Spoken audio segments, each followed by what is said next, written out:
Perkenalkan, nama saya Nurfatin Melani dengan NIM 253700081 dari jurusan Pendidikan Ilmu Pengetahuan Sosial dengan mata kuliah Konsep Dasar Ilmu Geografi. Dan pengampu Ibu Dr. Ernawati MSI dan juga Bapak Afandi Jasrio SPD MPD.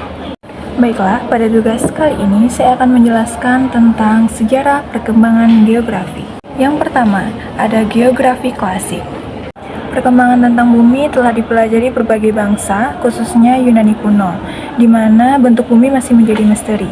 Diwarnai dengan kepercayaan kepada dewa atau yang disebut dengan mitologis. Pada abad ke-6 sebelum Masehi, perkembangan ilmu pengetahuan dan juga filsafat mengalami perkembangan dan juga didasarkan atas pemikiran logika. Filosofis yang berpengaruh pada era ini yaitu Herodotus tahun 274 sampai 194 sebelum Masehi mengukur tinggi bumi dengan presisi tinggi sekitar 40.000 km yang mendefinisikan surat atau keterangan negara yang digunakan untuk menggali informasi dan juga pengetahuan yang lebih akurat yang digunakan untuk membuat peta dan citra permukaan bumi yang lebih akurat. Selanjutnya ada Strabo, 64-24 sebelum Masehi, seorang ahli geografi dan juga sejarawan yang menulis buku berjudul Geographika sampai 17 jilid.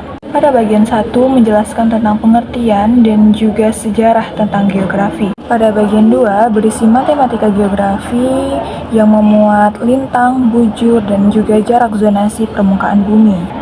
Selanjutnya ada Claudius Ptolemy, seorang sejarawan dan juga ahli matematika yang mempelajari tentang pemetaan atau kartografi. Sebuah buku Geographika Hype menyebar sampai abad kedua Masehi, menggambarkan peta sebagai representasi bumi dengan penampilan umum, yang ide inilah menjadi penetapan titik awal penentuan skala. Yang kedua, geografi abad pertengahan. Pada abad pertengahan, yaitu abad 5 sampai abad 15 Masehi, di perjalanan bangsa Arab yaitu Timur Tengah dan Afrika Utara, sedangkan pada abad ini di Eropa disebut dengan abad ke-8, dikarenakan dogma gereja tidak ada menggagas ide-ide baru. Beberapa tokoh yang berpengaruh pada abad ini yaitu Ibnu Battuta 1304 sampai 1368, bepergian ke Cina dan juga Afrika Utara yang membahas tentang politik, penduduk, dan juga kekuasaan.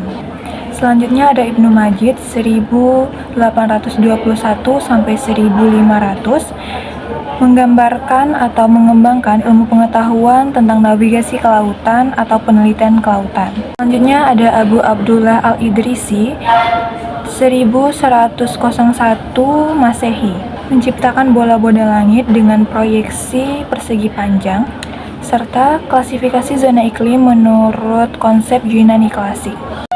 Selanjutnya ada Marco Polo, melakukan perjalanan ke Cina yang menjadi akhir abad pertengahan dan menjadi awal dari abad era modern. Yang ketiga, ada geografi modern. Abad modern merupakan titik awal dari perkembangan geografi, di mana geografi bisa berdiri sendiri, dipelajari dengan kajian yang mendalam, metode ilmiah, dan juga observasi lapangan.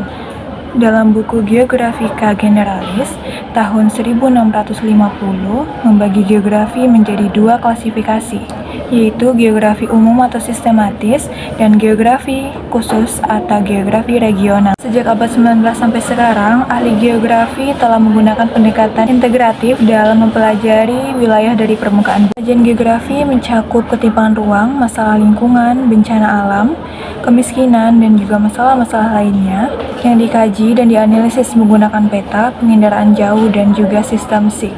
Pada abad 21 sampai sekarang, perkembangan geografi mengalami perkembangan seperti ilmu pengetahuan lainnya, di mana geografi dapat menyelesaikan masalah-masalah sosial dalam masyarakat menggunakan berbagai teknologi seperti menggunakan komputer, penginderaan jauh, GPS, dan lainnya.